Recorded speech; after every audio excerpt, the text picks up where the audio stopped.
ताहिर हुसैन को नहीं मिली जमानत, सुप्रीम कोर्ट के जजों में पैदा हुए मतभेद, अब 3 जजों की बेंच करेगी फैसला।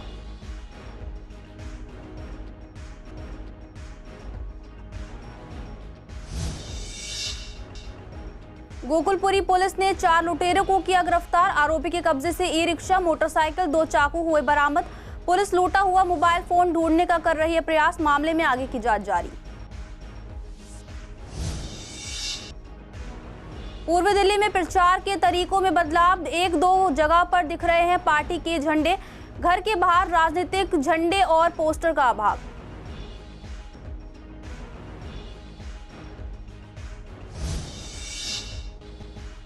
पूर्वी दिल्ली के कई इलाकों में गंदे पानी की समस्या से लोग परेशान, रोजमर्रा के कामों में भी इस्तेमाल करने लायक नहीं है पानी, लोगों ने अधिकारियों से की जल्द समाधान की अपील।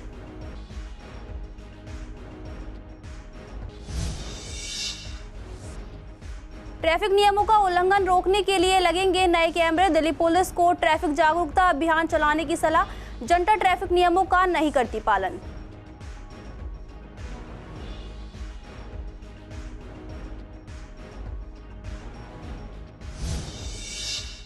नमस्कार, आप देख रहे हैं CCN लाइव। स्वागत है आपका पूर्वी दिल्ली खास में। मैं हूं आपके साथ खुशी श्रीवास्तव। कुछ खास खबरों के साथ करते हैं बुलेटिन की शुरुआत।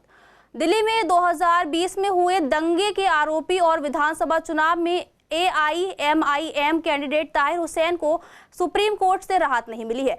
2 जजों की बेंच ताहिर हुसैन को अंतरिम जमानत देने के मामले में बंट गई। अब इस मामले को चीफ जस्टिस के पास भेज दिया गया है ताकि वह इस मामले में 3 जजों की बेंच बनाए। इसके बाद ताहिर हुसैन की जमानत याचिका पर सुनवाई होगी। दिल्ली दंगा मामले में ताहिर हुसैन लंबे समय से जेल में बंद हैं। वह मुस्तफाबाद से चुनाव लड़ रहे हैं।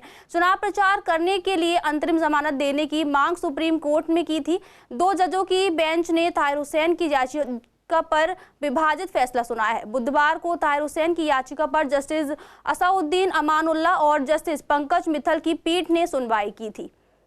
ताहिर हुसैन की अंतरिम जमानत पर सुनवाई के दौरान दिल्ली के पूर्व CM अरविंद केजरीवाल से जुड़े मामलों की भी चर्चा हुई। बुधवार को ताहिर हुसैन की जमानत याचिका पर जो ही सुनवाई शुरू हुई, ताहिर के वकील की तरफ से अरविंद केजरीवाल मामले का उल्लेख किया गया। दरअसल अरविंद केजरीवाल जब शराब घोटाला मामले में जेल में बंद थे तो उन्होंने लोकसभा चुनाव में प्रचार करने के लिए सुप्रीम कोर्ट में अंतरिम जमानत की याचिका दायर की थी। तब कोर्ट ने उन्हें राहत दे दी थी। अब ताहिर हुसैन ने केजरीवाल के उसी मामले का हवाला देते हुए दिल्ली विधानसभा चुनाव में प्रचार करने के लिए राहत देने की अपील की है। गोकुलपुरी पुलिस टीम ने डकैती की गुत्थी सुलझाते हुए 4 शातिर लुटेरों को गिरफ्तार किया है। उनके कब्जे से लूटी गया ई-रिक्शा और 408 जीन्स पैंट के साथ घटना के दौरान इस्तेमाल की गई मोटरसाइकिल, पिकअप वैन और 2 चाकू भी बरामद किए हैं। घटना की रिपोर्ट गोकुलपुरी थाने में शिकायतकर्ता नईम खान द्वारा दर्ज की गई थी, जिन्होंने बताया कि जब वह अपने ई-रिक्शा में जीन्स पैंट लेकर गोकुलपुरी से सिग्नेचर ब्रिज जा रहे थे तो 4 लुटेरे ने उनका मोबाइल फोन और ई-रिक्शा लूट लिया। गोकुलपुरी पुलिस थाना के इंस्पेक्टर परवीन कुमार के नेतृत्व में एक टीम गठित की गई, जिसने CCTV फुटेज और तकनीकी निगरानी के आधार पर आरोपियों की पहचान की और उन्हें गोकुलपुरी गांव से गिरफ्तार कर लिया। गिरफ्तार आरोपियों की पहचान अवनीश, सोबरन, नितिन और गयाराम के रूप में हुई है। पूछताछ में आरोपियों ने लूट में शामिल होने की बात स्वीकार की। शिकायतकर्ता का लूटा गया मोबाइल फोन बरामद करने का प्रयास जारी है और मामले में आगे की जांच जारी है। दिल्ली में जल्द ही चुनाव होने वाले हैं और प्रत्याशी अपने अपने तरीके से प्रचार कर रहे हैं, लेकिन इस बार जनता का प्रचार में कम ही हिस्सा दिखाई दे रहा है। पहले चुनावों के दौरान लोग अपने घरों के बाहर राजनीतिक झंडे और पोस्टर लगाते थे ताकि यह दिखा सके कि वे किस पार्टी का समर्थन करते हैं, लेकिन इस बार अभी तक ऐसा कुछ भी नजर नहीं आ रहा।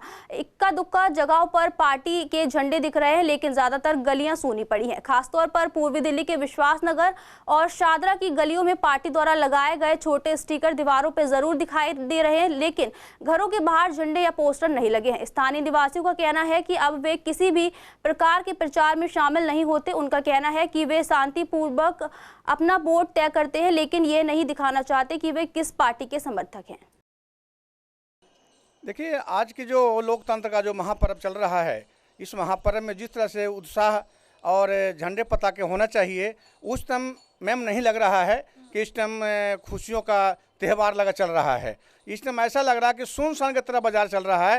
ये पता नहीं चुनाव आयोग का क्या निर्देश है, क्या शक्ति है जिसका लोग फॉलो कर रहे हैं। इसमें निर्दलीय प्रत्याशी भी कम से कम चुनाव लड़ रहे हैं दिल्ली प्रदेश में, या चुनाव लड़ने का आदेश नहीं मिला या क्या है जिसको हम नहीं बता सकते हैं, लेकिन चुनाव निर्दलीय लोग बहुत कम से फाइट किए हैं। रहा किसी आम पार्टी को, किसी भी आम पार्टी को है जो झंडा, पताका, बैनर, होल्डिंग, पोस्टर कहीं नहीं नज़र आ रहा है, गलियां सुनसान लग रही है। ऐसा कि नहीं सर, कहीं नजर नहीं आ रहा कि बीजेपी का झंडा है या आम आदमी का पार्टी या कांग्रेस का पार्टी, अन्य किसी निर्दलीय भी नहीं लगा रहे सर, बिल्कुल अपना अपना एक्साइटमेंट नहीं है सर, बिल्कुल ऐसा कुछ नहीं है सर, बिल्कुल एकदम कि खुशी का त्यौहार है, कि ऐसा लग रहा है कि वो बहुत बड़ी चुनाव हो रहा है, चुनाव का प्रक्रिया चल रहा है दिल्ली प्रदेश में, ऐसा लोग झुझारू ढंग से जो काम कर रहे हैं। पहले तो बहुत चुनाव में होल्डिंग पोस्टर दीवारों में, चौक चौराहों पे पूरा रहता झंडा, त्यौहार झंडा उड़ जाते थे और बैनर भी होते थे, हर तरह के पोस्टर भी होते थे, लोगों में खुशहाली भी होती थी। इस साल ऐसा कुछ माहौल नज़र नहीं आ रहा है मैम। नहीं, ऐसा तो क्रेज ख़त्म हो चुका आज के दौर में। आज का जो वोटर है वो शांति से अपना काम करता, शोर शराबा या किसी रैली में जाना या किसी का प्रचार करना, शोर शराबे से दूर रहना चाहता है। पहले दरअसल में ये था कि लोग ये चाहते थे कि वो दिखाना चाहते थे कि हम किस पार्टी से संबंधित है, लेकिन आज का वोटर बहुत जागरूक है, एकदम शांत रहकर अपना कार्य करता है। वो दिखाना नहीं चाहता कि मैं किसके साथ हूँ, वो सबको साथ और सबका विकास वाली बात है ना मोदी जी वाली, वो उसको भी वोटर उनसे भी ज़्यादा तेज है। वो बिल्कुल नहीं बताना चाहता कि मैं क्या हूँ। पूर्व दिल्ली के विश्वास नगर और कस्तूरबा नगर में गंदे पानी की समस्या से स्थानीय लोगों को गंभीर परेशानी का सामना करना पड़ रहा है। लंबे समय से गंदे पानी की आपूर्ति हो रही है, जो ना पीने के लायक है और ना ही नहाने और रोजमर्रा के कामों में इस्तेमाल किया जा सकता है। स्थानीय निवासी इस पानी की बदबू और कीचड़ से परेशान हैं और बार बार शिकायत के बावजूद कोई समाधान नहीं निकाला गया।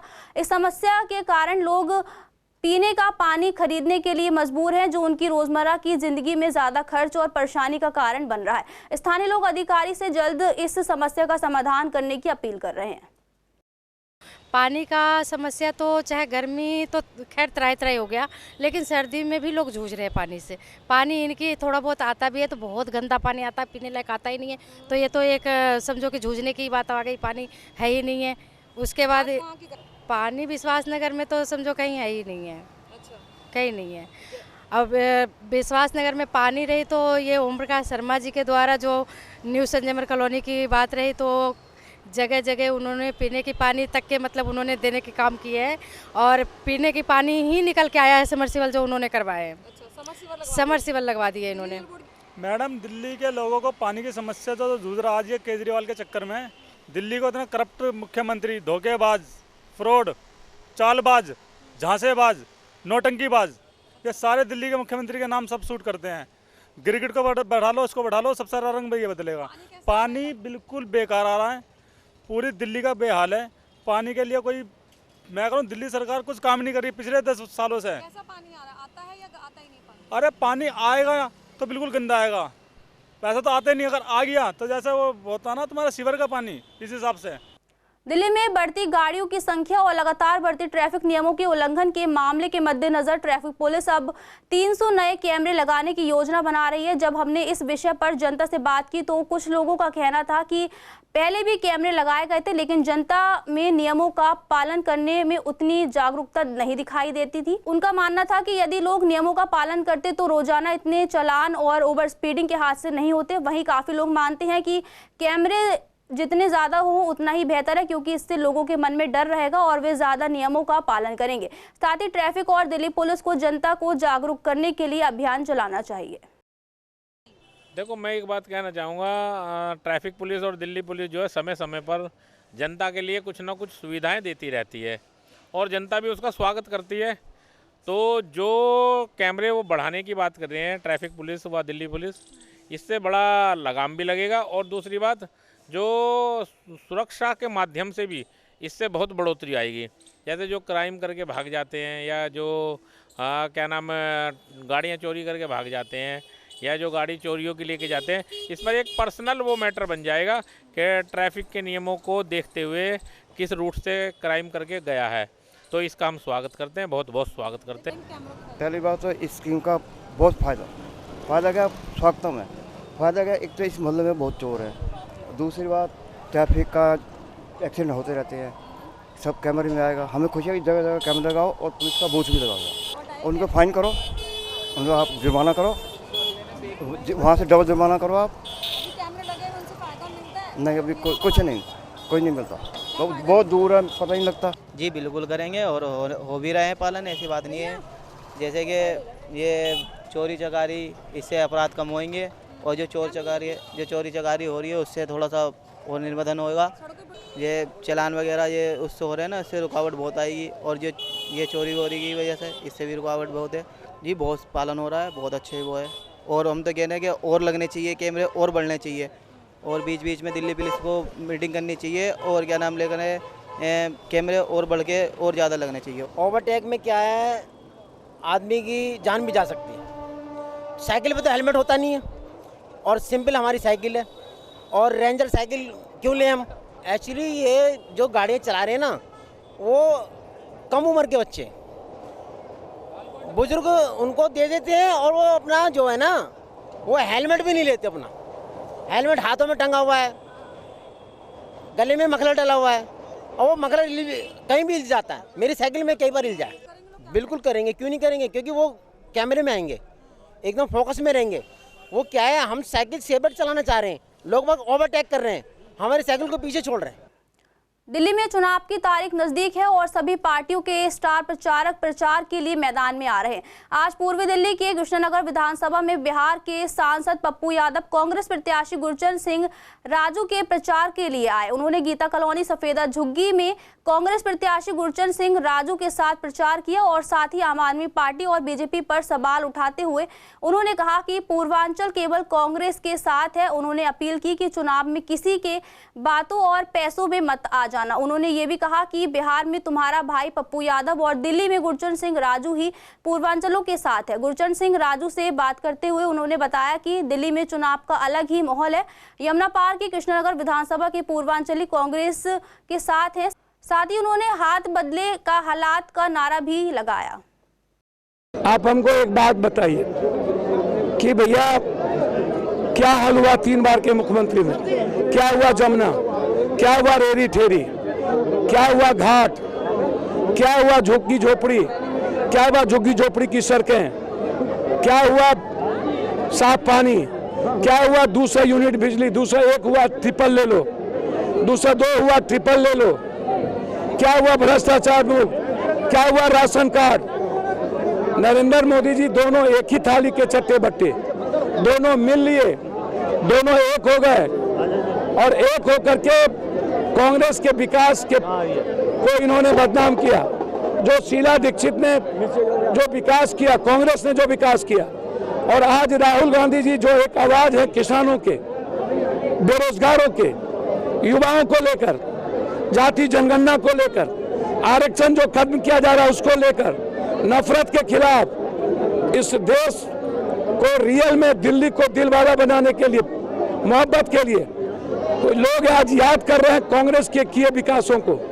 सर पप्पू यादव जी यहाँ पर आए थे, जो उन्होंने बयान किया, जो कोरोना में जो घटनाएं हुई हैं उनके बारे में उनको बयान किया, और जो पूर्वांचल के साथ धोखा हो रहा है, पूर्वांचल के साथ जो छल कपट हो रहा है, उसके बारे में उन्होंने उनको समझाया, विस्तार में बताया कि भाई ये लोग छल कपट करते हैं, ये लोग धोखा करते हैं, ये लोग खराब करने का काम करते हैं। तो मैं समझता हूँ ये वो चीज़ें समझा के गए हैं और यहाँ के लोग समझ रहे हैं, और समझने के बाद मैं समझता हूँ माहौल तो यहाँ का बदला हुआ है, लोग चाहते हैं बदलाव करना। पप्पू यादव जी आने के बाद में एक माहौल अच्छा यहाँ बनाए और यहाँ पर बहुत अच्छी बदलाव की जितने हम समझते हैं अब उससे ज़्यादा आने की उम्मीद है। और मैं समझता हूँ कि हमको इनका समर्थन मिलेगा, आशीर्वाद मिलेगा, प्यार मिलेगा, क्योंकि जो इन्होंने तेजस्वी ने 11 साल तक धोखा दिया लोगों को, तो वो लोग धोखे के अंदर वो लोग समझ रहे हैं सुंदर। पीएम नरेंद्र मोदी ने दिल्ली में बीजेपी के मेरा बूथ सबसे मजबूत कार्यक्रम की शुरुआत की। उन्होंने कहा कि पार्टी के मेहनती कार्यकर्ताओं के प्रयासों की वजह से बीजेपी दिल्ली में सरकार बनाने जा रही है। पीएम ने बताया कि ये कार्यक्रम पार्टी की ताकत को दिखाता है, जो बूथ स्तर के कार्यकर्ताओं के संघर्ष और समर्पण से बना है। उन्होंने कहा कि ये सिर्फ एक कार्यक्रम नहीं बल्कि बीजेपी की जीवंतता और उसकी जड़ों का प्रतीक है। उन्होंने कार्यकर्ताओं से सक्रिय संवाद की बात की और कहा कि सोशल मीडिया के माध्यम से कार्यकर्ता अपने विचार और सुझाव शेयर कर रहे हैं। नमो ऐप पर भी हजारों सवाल आए हैं जो इस कार्यक्रम में कार्यकर्ताओं के उत्साह को दिखाते हैं। पीएम मोदी ने इसे कार्यकर्ताओं को एकजुट करने और उनके विचारों को सम्मान देने का एक मजबूत मंच बताया। मोदी जी ने बताया किस प्रकार से हर बूथ पर 50% से ज़्यादा वोट बढ़ता है तो फिर कोई भारतीय जनता पार्टी के प्रत्याशियों को नहीं हरा सकता। और उसके लिए जो बेसिक सिद्धांत है वो मोदी जी ने बताया कि आपको हर घर जाना पड़ेगा, कम से कम एक बूथ का कार्यकर्ता 10 घर में जाए और 10 घर की समस्याओं को समझे, उनकी मदद करे और बूथ से वोट डलवाए। साथ ही उन्होंने ये कहा कि दिल्ली में इतने 10 वर्षों से जो आपदा आई हुई है, जिसने जो झूठ की राजधानी चला रखी है, जो आरोप लगाते हैं और भाग जाते हैं, जिन्होंने सड़कों का सत्यानाश किया, जिन्होंने सीवर खराब किए, जिन्होंने पानी 24 घंटे छोड़ के 1 घंटे भी नहीं दिया, तो उन्होंने मोदी जी ने कहा कि हम ये सारी व्यवस्था को दुरुस्त करेंगे। हम 24 घंटे पानी साफ मिले, घरों में आए, नलके से जलाए, जैसे कि बाकी भारतीय जनता पार्टी के प्रदेशों में हो रहा है, वो हम करेंगे। युवाओं को रोज़गार की उन्होंने बात की कि युवाओं को रोज़गार या स्किल बिल्डिंग के माध्यम से रोज़गार उन्मुख स्किल डेवलप कराएंगे। उसके अलावा जो महिला कल्याण की उन्होंने बात की भी 2500 रुपये महिलाओं को हम लोग देंगे, गरीब महिलाओं को, वो भी उन्होंने बात की। उन्होंने 10 लाख के इलाज फ्री की भी बात की। उन्होंने जो पेंशन है या राशन कार्ड है वो जो बंद हुए पड़े हैं। दिल्ली के नॉर्थ एवेन्यू एनसीपी कार्यालय में आज एक मीटिंग आयोजित की गई। मीटिंग में पार्टी के सभी उम्मीदवारों ने अपने विचार और समस्याएं एनसीपी के नेताओं और दिल्ली प्रदेश के नेताओं के सामने रखी। शाहदरा विधानसभा से एनसीपी प्रत्याशी राजेंद्र पाल ने भी अपनी समस्याएं साझा की। उन्होंने बताया कि चुनाव के दौरान उनके इलाके में एक बड़े नेता का आगमन जरूरी है ताकि वे जनता से सीधे संवाद कर सके और अपनी उपस्थिति दर्ज करा सके। इसके साथ ही उन्होंने ये भी बताया कि वह लगातार जनता के लिए काम कर रहे हैं और भविष्य में भी यही करते रहेंगे। एनसीपी के नेशनल जनरल सेक्रेटरी मेरे साथ मौजूद हैं, ब्रिज मोहन, उनसे बात करें। सर, आज मीटिंग हुई, मीटिंग में किन किन मुद्दों पर बात हुई सर? देखिए, आज की जो बैठक थी वो विशेष रूप से इस बात को लेकर थी कि जो हमारे प्रत्याशी हैं, जो हमारे स्टार कैंपेनर्स हैं और जो हमारे सेंट्रल ऑब्जर्वर, सेंट्रल को ऑब्जर्वर्स हैं, उनके बीच में हम बैठ के बात करना चाहते थे कि आने वाले दिनों में चुनाव में किस प्रकार से हमारे ये सारे साथी उम्मीदवारों की मदद करेंगे। इसी बात को लेकर लगभग 3 घंटे बैठक चली है और इसमें विभिन्न पहलुओं पर चर्चा हुई है, बातचीत भी हुई है और एक अच्छी रणनीति निकल कर आई है जो आने वाले दिनों में आप चुनाव प्रचार के दौर में आपको देखने को मिलेगी। देखिए, कृष्णा नगर ही नहीं, हमारा मादीपुर, देवली, कालका जी और मंगोलपुरी, काफ़ी जगह हमारे कार्यकर्ताओं के साथ, कैंडिडेट के साथ पर्चा भरने नहीं दिया। हमारे कालका जी के कैंडिडेट ने पैसे भी जमा कर दिए, मादीपुर के कैंडिडेट ने पैसे जमा कर दिए। 2 बजे वो लोग अंदर चले गए, उसके बावजूद भी पर्चा नहीं भरने दिया। हमारे नई दिल्ली के कैंडिडेट विश्वनाथ अग्रवाल जी 2 बजे अंदर आ गए, उनके साथ भी वही हुआ। उनको 7:30 बजे तक रोकने का काम किया लेकिन उनको पर्चा नहीं भरने दिया गया।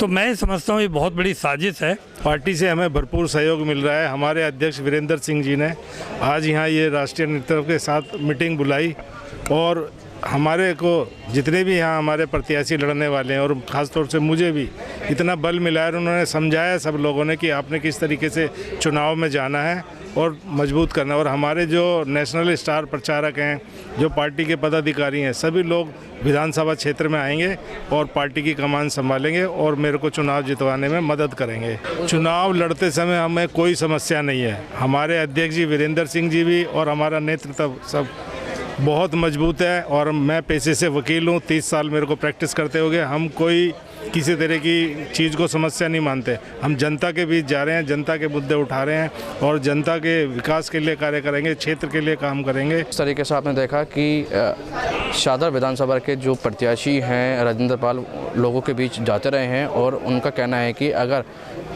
जनता उनको जिताती है तो मैं उनके लिए बहुत काम करूंगा। वीडियो जर्नलिस्ट महेंद्र बोरा के साथ मोहित शर्मा, सीसीएन लाइव, दिल्ली। शादर विधानसभा से निर्दलीय उम्मीदवार विनय चौधरी, जिनका चुनाव चिन्ह गुब्बारा है, उन्होंने आज अपने कार्यालय का उद्घाटन किया। साथ ही जनसंपर्क रैली भी निकाली, जिसमें भारी संख्या में लोग मौजूद रहे और उनका समर्थन करते दिखे। विनय चौधरी ने बताया कि वे लंबे समय से जनता के बीच काम कर रहे हैं और उनकी सेवा कर रहे हैं। अब उनका उद्देश्य आगामी चुनावों में जनता की मदद से जीत हासिल करना है, ताकि वे जनता के हित में काम कर सकें। वहीं जनता ने भी उनका समर्थन किया। देखिए, आज मैंने अपने चुनाव कार्यालय का उद्घाटन किया है आज, और मैं निर्दलीय प्रत्याशी हूं और मैं 12-13 साल से भारतीय जनता पार्टी की भी सेवा कर रहा था और अपने ट्रस्ट के माध्यम से मैं जनता की सेवा तो 15-20 साल से 16 साल से कर रहा हूं। 15 साल से हम निःशुल्क अपनी एम्बुलेंस चला रहे थे और हर महीने हम हेल्थ कैंप लगाते हैं, बच्चों को कॉपी किताब बांटते हैं, मोतियाबिंद ऑपरेशन कराते हैं, मतलब और मेहंदी के कैंप लगाते हैं करवा चौथ के पावन पर्व पर। ये कार्य तो हम ऑलरेडी कई सालों से करते आ रहे हैं, मगर मुद्दा इस बात का है, आज मुझे खड़ा होना इसलिए पड़ा, जब पैसों से टिकट मिलेगी तो वो कार्यकर्ता कहाँ जाएगा? जब पैसों से टिकट मिलेगी वो कार्यकर्ता कहाँ जाएगा? और जो पैसों से टिकट लेके आएगा वो जनता के बीच में क्या सेवा करेगा? मैं सभी से हाथ जोड़कर अपील करता हूं। मैं निर्दलीय उम्मीदवार हूं विनय चौधरी और मेरा गुब्बारा चुनाव चिन्ह है। सभी से मेरी विनती है, 5 फरवरी को एक ईमानदार, एक सच्चे सेवक के लिए गुब्बारे का बटन दबाएं और मेरे को जिताएं। बहन जी, हम सभी ना बीजेपी के कार्यकर्ता हैं और जो कि हमें आगे जाके हमें बढ़ने नहीं दिया, तो इस वजह से हम विनय चौधरी भाई के साथ हैं और सारी महिलाओं के साथ है और पूरे जोश और पूरे भरपूर उसके साथ है, भाई के साथ। चुनावी दौर में राजनीतिक पार्टियां अपने घोषणा पत्रों के माध्यम से जनता को लुभाने के लिए कई वादे कर रही हैं, जैसे मुफ्त चीजें देने के वादे। लेकिन पूर्वी दिल्ली के निवासियों का मानना है कि इस समय असल जरूरतें कुछ और है। जनता का कहना है कि रोजगार सबसे बड़ी समस्या है, क्योंकि बेरोजगारी लगातार बढ़ रही है और लोगों को काम नहीं मिल रहा है। इसके अलावा इलाके में गंदगी और पानी की समस्याएं भी बहुत गंभीर हो गई हैं, जिन्हें तुरंत हल करने की जरूरत है। पूर्वी दिल्ली के निवासियों ने यह भी बताया कि महंगाई लगातार बढ़ रही है, लेकिन इस पर किसी पार्टी या सरकार द्वारा कोई ठोस वादा नहीं किया जा रहा है। इसके अलावा कुछ जरूरी विभागों में स्टाफ की कमी भी महसूस हो रही है, जिससे खासकर अस्पतालों में मरीजों को परेशानी का सामना करना पड़ा है। लोग चाहते हैं कि इन समस्याओं पर ध्यान दिया जाए, ना कि सिर्फ चुनावी वादों पर। सबसे पहले तो साफ सफाई होनी चाहिए। साफ सफाई हो गया, पॉल्यूशन की प्रॉब्लम है, ये तो किसी पार्टी ने ये नहीं किया कि साफ सफाई पे पूरा ध्यान देंगे। सड़कें उबड़ खाबड़ है, सड़कों पे ध्यान देंगे, जगह जगह कूड़े पड़े हैं उस पे ध्यान देंगे। पॉल्यूशन सबसे ज़्यादा तो पॉल्यूशन है दिल्ली में। हर दूसरे दिन ग्रेप 3 लग जाता है, ग्रेप 4 लग जाता है, फिर उसको हटा देते हैं और इनको लेबर क्लास बेचारों को, उनको भी ज़्यादा परेशानी होती है। ये सब चीज़ पे ध्यान देना चाहिए। देखो, सबसे पहले आज की डेट में हमारी जो सबसे ज़्यादा ज़रूरत है, आज युवा हमारा बेरोज़गार चल रहा है, उसके लिए को रोज़गार की ज़रूरत है। किसी पार्टी जो भी घोषणाएँ कर रही है ना फ्री की, ये सारी कोई फ्री की ज़रूरत नहीं है। सबसे पहले उन्हें रोज़गार दो और एक एजुकेशन हमारा सबसे पहला ज़रूरत है हिंदुस्तान के, जिससे देश में हमारा तरक्की होती है। उसके बाद हमारा हेल्थ है। इनके ऊपर गवर्नमेंट जो भी सुविधाएं शुरू से आज तक चलता आ रहा था, आज वो सारी चीज़ें सब अस्वस्थ हैं दिल्ली के अंदर। ख़ास तौर से मैं देख रहा हूँ गवर्नमेंट में, किसी भी अस्पताल में, किसी एजुकेशन डिपार्टमेंट में चले जाओ, वहाँ स्टाफ नहीं है। घोषणाएं पत्र तो सरकारें आती हैं, दे जाती हैं, उस पर इम्प्लीमेंटेशन तो किसी का होता ही नहीं है। घोषणा पत्र जो मोदी छाप लो, जब गवर्नमेंट में थे जब नहीं किया, उसके बाद घोषणा पत्र देने से क्या मतलब होता है? पहले घोषणा पत्र उठा के देख लो, किसी ये पूरे होते ही नहीं। तो क्या होना चाहिए इसमें, जो सरकारों को भी इसमें तो सुप्रीम कोर्ट को बैन लगाना चाहिए, अंदर कर देना चाहिए इनको। देखिए, काम तो बहुत सारे हैं। जो अगर हम सोचें, आज भी दिल्ली जो है हमारे देश की राजधानी है और बहुत सारी मूलभूत सुविधाएं तक दिल्ली में नहीं है। आप चले जाइए, दिल्ली को सौंदर्यीकरण तो करते जा रहे हैं, क्या झुग्गियाँ खत्म हो गई दिल्ली में? सभी पार्टियों से सवाल है ये, ठीक है। दूसरा सवाल है, रोज़ाना जो है आवारा पशु घूमते रहते हैं, क्या वो बंद हो गए? आज भी कितने लोग रोज़ाना जो है उनसे सींग मार देती हैं, गाय है, सांड है, वो सींग मार देते हैं, बेचारे हॉस्पिटल जाते हैं। डॉग बाइट होता है रेगुलर, ठीक है। उसके अलावा स्वच्छ पानी जो है नहीं मिल रहा लोगों को। पुरानी 40-50 साल पुरानी लाइनें पड़ी हुई हैं और वो लीकेज हैं, कंटामिनेटेड वाटर आता है, पड़ी हुई हैं। बहुत सारी बदली भी गई हैं, लेकिन बहुत सारी अभी भी बाकी हैं।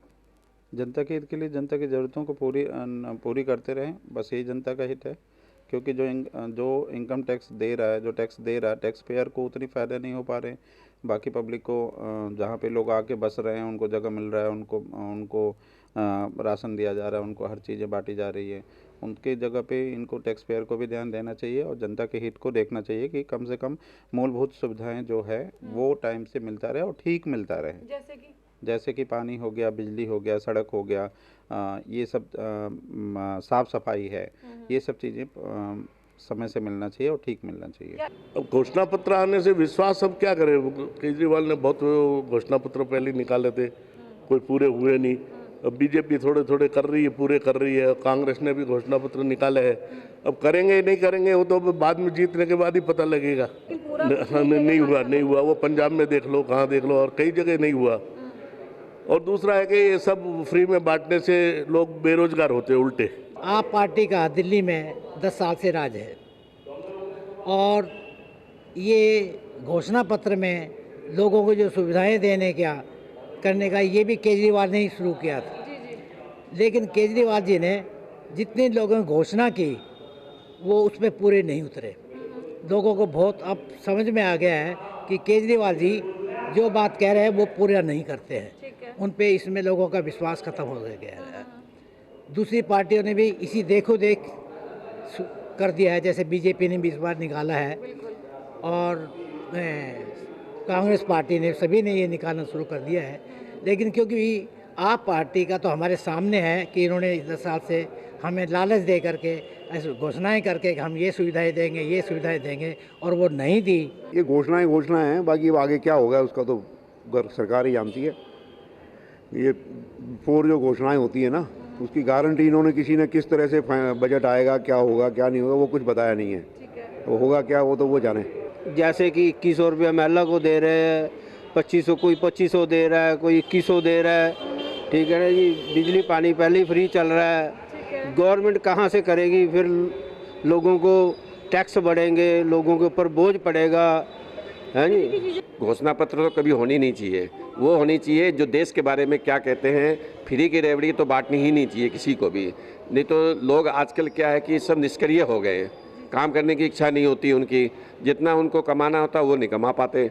इसलिए कि फ्री की रेवड़ियाँ जो है ये बंद होनी चाहिए। शारदा जिले के थाना गीता कॉलोनी इलाके में चोरों ने दिन के समय दूसरी मंजिल के एक फ्लैट का ताला तोड़कर चोरी की वारदात को अंजाम दिया। इस दौरान पीड़ित परिवार राजघाट के बापू की समाधि दर्शन के लिए गया हुआ था। जब परिवार शाम को घर लौटा तो देखा कि घर के ताले टूटे हुए थे और सामान बिखरा हुआ था। पीड़ित नरेंद्र कुमार ने संवाददाता से बात करते हुए बताया कि वे अपने परिवार के साथ गीता कॉलोनी के 5 ब्लॉक के दूसरी मंजिल पर रहते हैं। वह दिन में करीब 1:30 बजे राजघाट दर्शन के लिए गए थे और शाम को वापस लौटने पर उन्हें घर के दरवाजे खुले मिले। अंदर जाकर देखा तो अलमारियों के ताले टूटे हुए थे। चोर 55,000 रुपए नगद, 3 सोने की अंगूठियां और कानों के टॉप्स चुरा ले गए थे। पुलिस ने शिकायत के आधार पर मुकदमा दर्ज कर लिया है और आरोपी की तलाश के लिए आसपास लगे सीसीटीवी कैमरे की फुटेज खंगाल रही है।